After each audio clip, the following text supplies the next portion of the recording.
As we continue our study of the book of Proverbs, today we're going to talk about the subject of pleasing God. In Proverbs 21 and verse 3, Solomon says, "To do righteousness and justice is desired by the Lord more than sacrifice." The type of sacrifice mentioned in this verse is the sacrifice that would be offered for sin. God has always given His people an avenue whereby they could obtain forgiveness for their sins. Yet this avenue of forgiveness, whether the sacrifices under the old law or the prayers that we offer to God today, is not something that is to be abused. Though an avenue of forgiveness does exist, the first priority of God's people ought to be avoiding sin in the first place, 1 John 2 and verse 1. This is why Solomon says that practicing righteousness and justice is preferable to one needing to seek forgiveness. It's as Solomon told Saul, "Has the Lord as much delight in burnt offerings and sacrifices as in obeying the voice of the Lord? Behold, to obey is better than sacrifice, and to heed than the fat of rams," 1 Samuel 15 and verse 22. But Solomon also says that he who turns away his ear from listening to the law, even his prayer is an abomination, Proverbs 28 and verse 9. If one does not obey the Lord, thereby demonstrating a lack of respect for Him, then he has no right to expect the Lord to heed him when he prays. Furthermore, Solomon says that the prayer of one who refuses to obey God is an abomination. It's not just that God ignores the prayers of the disobedient, these prayers are actually offensive to Him.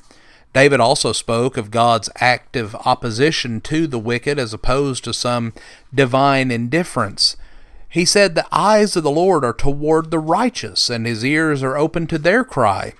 But the face of the Lord is against evildoers, to cut off the memory of them from the earth," Psalm 34, verses 15 and 16.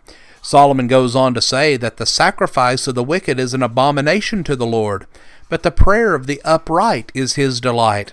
The way of the wicked is an abomination to the Lord, but He loves one who pursues righteousness. Proverbs 15, verses 8 and 9.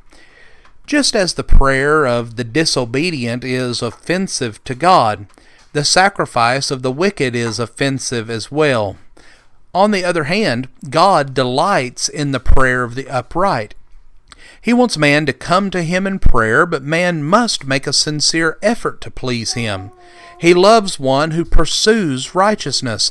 The fact that this is a pursuit does not mean that righteousness is unattainable, but rather that righteousness is something which must be continually sought.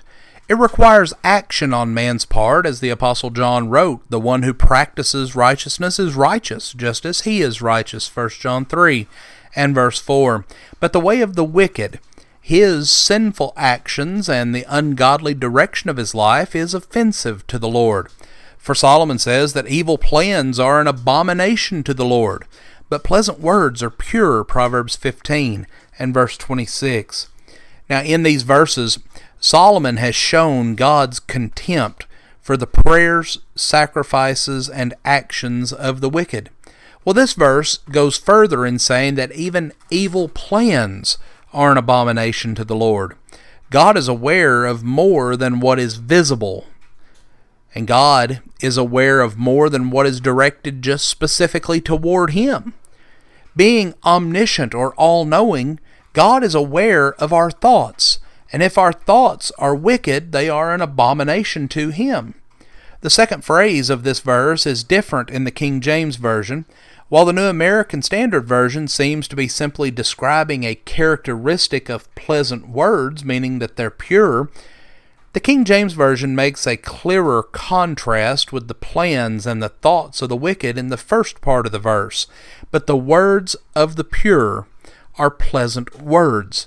God delights in those who are pure and who are upright, and these characteristics will be seen even in one's speech. But the perverse in heart are an abomination to the Lord, but the blameless in their walk are His delight. Proverbs 11 and verse 20. What we find here are the same thoughts as some of the verses that we've already considered. Those who are corrupt in their heart are offensive to God, But those who obey Him and follow the path of wisdom will be pleasing to Him. Friends, we want to thank you for joining us for our program today. Please consider these things and have a blessed day.